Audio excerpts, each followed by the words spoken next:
दोस्तों आपने काफी बार ऐसा सुना होगा कि अगर कोई स्टूडेंट सीए के किसी एक एग्जाम में फेल हो जाता है तो फिर उसको पास होने के लिए शायद 2-3 अटेम्प्ट्स और लग जाते हैं। I mean to say that CA examination is a vicious circle, एक भंवरे की तरह होता है जहां पे अगर आप एक बार फेल हो गए और अगर आपने सही तरीके से प्लानिंग नहीं की तो देयर आर हाई चांसेस कि आप दूसरे अटेम्प्ट में भी अनसक्सेसफुल होंगे।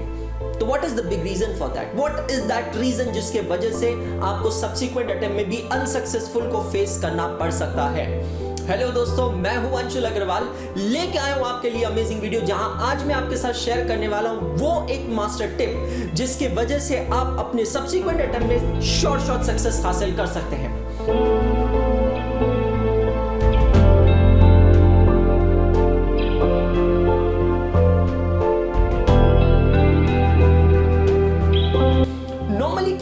बड़े बुजुर्ग कह गए हैं कि जब आप बहुत खुश होते हैं या जब आप बहुत दुखी होते हैं तब आपको कोई डिसीजन नहीं लेना चाहिए, लेकिन प्रैक्टिकल लाइफ में हम बिल्कुल इसका उल्टा करते हैं। प्रैक्टिकल लाइफ में हम क्या करते हैं, जैसे ही रिजल्ट आता है बच्चा बहुत उदास होता है, बहुत दुखी होता है और तुरंत अगले ही मोमेंट वो अपनी किताबें खोलता है और पढ़ने बैठता है without even identifying the reasons of failure. हाँ जी दोस्तों, ये सबसे बड़ा रीजन होता है।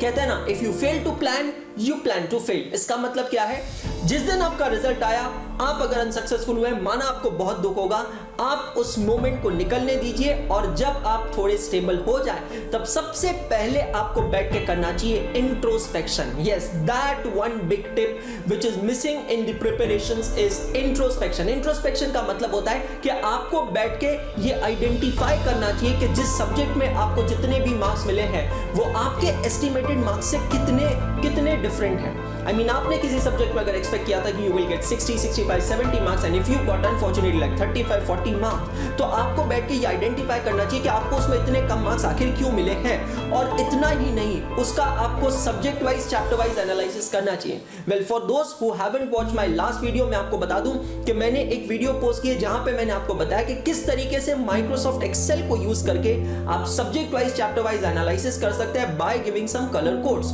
अब आपके पास जब ये एनालिसिस अवेलेबल है, कलर कोडिंग आप कर चुके हैं, तो अब बैठ के आपको सोचना चाहिए कि मुझे सेल्फ स्टडी करनी है या मुझे इसके लिए क्लासेस देखनी है। आपने माइक्रोसॉफ्ट एक्सेल में जो चैप्टर वाइज, सब्जेक्ट वाइज एक समरी बनाई है, कलर कोडिंग की है, उन कलर कोड में से वो तमाम चैप्टर्स जिसको रेड कलर आपने डिफाइन किया है, उन चैप्टर्स की ही क्लासेस आपको अटेंड करना चाहिए।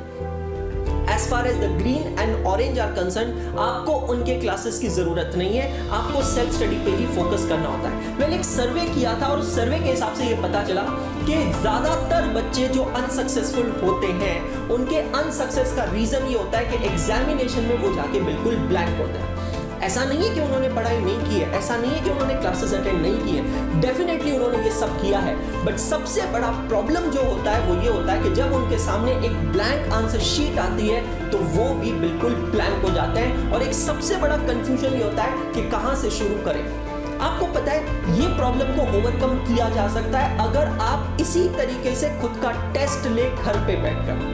ज्यादातर बच्चों के फेल होने का सबसे बड़ा रीजन ये होता है कि वो डायरेक्टली जाके एग्जामिनेशन में खुद को टेस्ट करते हैं and they become Guinea pigs. ऐसा नहीं करना चाहिए, आपको खुद को मल्टीपल टाइम टेस्ट करना चाहिए और टेस्टिंग का, सेल्फ एनालिसिस का सबसे बड़ा टूल होता है सेल्फ स्टडी। प्रॉब्लम तब नहीं होती है जब टीचर सामने होता है, प्रॉब्लम तब होती है जब टीचर सामने नहीं होता है और आपके सामने सिर्फ एक ब्लैंक पेपर होता है और आपको खुद को डिसाइड करना है वेयर टू स्टार्ट फ्रॉम।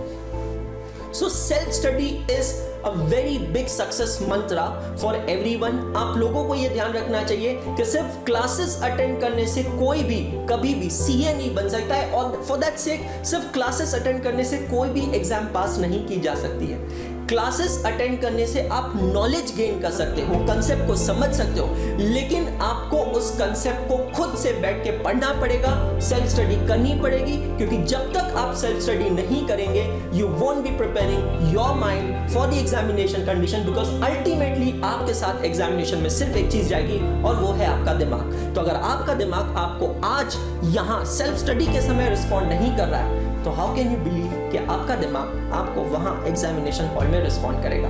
उम्मीद करता हूं आपको ये टिप अच्छी लगी होगी।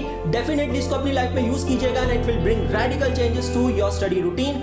और तीसरा क्वेश्चन जो आप लोगों ने पूछा था वो ये कि सीए इंटरमीडिएट का नवंबर 22 में हमें एक ग्रुप देना चाहिए या 2 ग्रुप देना चाहिए, उसकी अलग से वीडियो लेके मैं आपके सामने डेफिनेटली आ रहा हूं। दोस्तों अगर ये वीडियो अच्छी लगी है तो इसे अपने सारे दोस्तों के साथ जरूर शेयर कीजिएगा, because this is going to bring change not just in your life but also in life of your friends. और इस चैनल को जरूर सब्सक्राइब कीजिएगा, बिकॉज ऐसा ही अमेजिंग कंटेंट मैं आप लोगों के लिए लेके आता हूं। Thank you so much, good day all of you.